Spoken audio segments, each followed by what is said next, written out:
फिरले नाही तर काय होईल? गेली 11 दिवस झाले झोप नाही. तुमची जी मारगोट नगरासारखी खोकत असते. त्या वांडणाला अपचनात त्रास म्हणून येत जरा घालत असतो.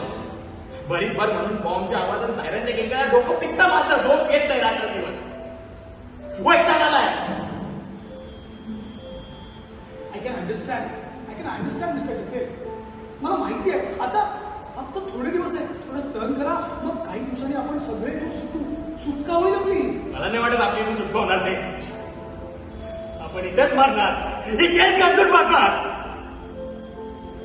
हो हो हो, इथेच मरणार, कुजून मरणार. तुम्ही म्हणणार, मी म्हणणार, सगळं मरणार. मलाही आता कंटाळा आलाय. सगळं तेच चेहरे, तीच कुरकुर, तीच उदासीनता. अरे तुम्ही सगळ्या भावनांवर आवर का घालत नाही?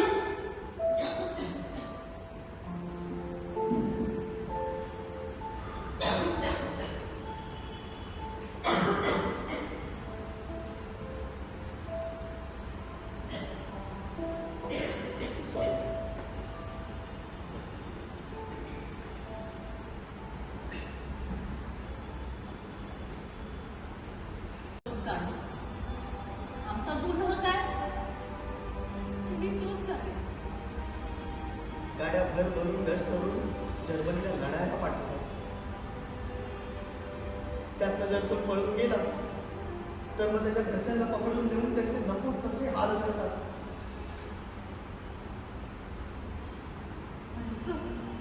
माणसं राहिलीच नाहीये. जनावर झाले त्यांची जनावर. जनावर नाही, जनावरांपेक्षाही हिंसक माणसं, रक्तपिपासू माणसं झाली होती. शहरातल्या निष्पाप निरपराध प्रतिष्ठित लोकांना तुरुंगात टाकतात.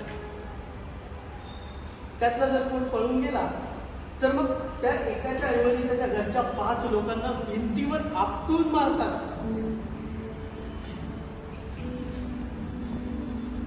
आणि मग वर्तमानपत्रात असं येतं की ते मोटार अपघातात गेले.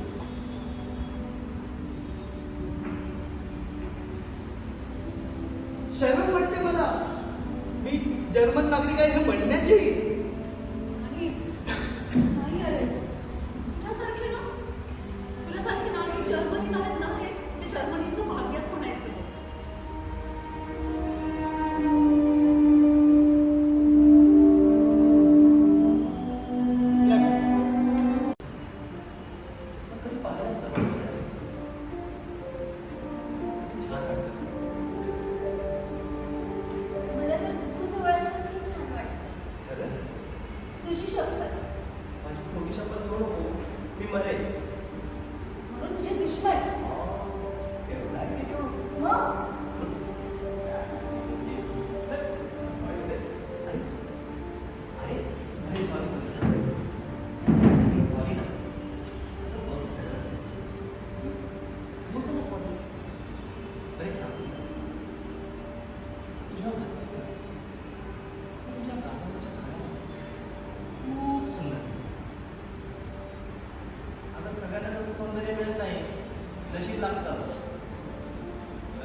ज्यामुळे आपण जीव आहोत हे कळतं.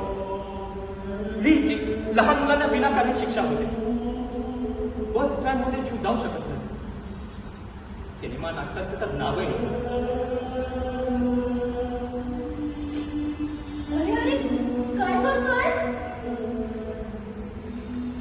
आपल्याला अपमानित करणारा, आपली किमती माणसात नाही तर कुत्र्यात करणारा हा पट्ट्यानं आपले फाडूनच टाकतो. अरे पण बॅच नाही आणि कोणी ओळखलं की आपण जॉब तर माहिती ना काय होईल? तू विसरतेस ना, आपण आपले जीव वाचवण्यासाठी या पोटमाळ्यावर लपून बसलो आहोत. खरंच मी पण फाडून टाकते हा अपमानजनक बॅच. हे हिटलर, मी तुझा निषेध करते.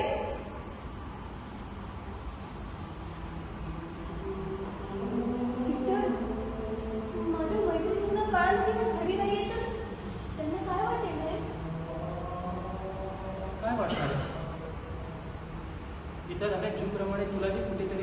तू फार मारलास. तुला माहितीये मी ना जॉनकडे जाणार होतो. मी का आलो नाही म्हणून त्याने फोन केला असेल. मी फोन नाही उचलला म्हणून कदाचित तो घरी सुद्धा येऊन गेला असेल. खूप चांगला मित्र आहे तो माझा. काय वाटतं असेल ना त्याला. आपण इथून घरी गेल्यावर काय धम्माली येईल ना. सगळे जसं तसं पडलेलं असेल. मुलगीचा स्वयंपाक सुद्धा किचन छोट्यावर तसंच पडलेला असेल. हो, त्यातले बीटचे तुकडे उंदरांनी खाल्ले नसतील तर सुकून कडक झाले असतील. अरे जमेल तेवढं सांगून घेऊन निघाले ना मी. आमच्या इथे तसंच झालं. अगं तुला सांगू, बिछाने सुद्धा उचलले नव्हते, तसेच निघालो आम्ही. पीटर, तुझं एकंदर वागणं पाहिलं ना तर अगदी तू सकाळी मी किंवा रात्री बिछाने तसेच पडलेले होते हे वाक्य खरं म्हणावं लागेल ना. तुला अरे, ॲनी, नाही, sorry,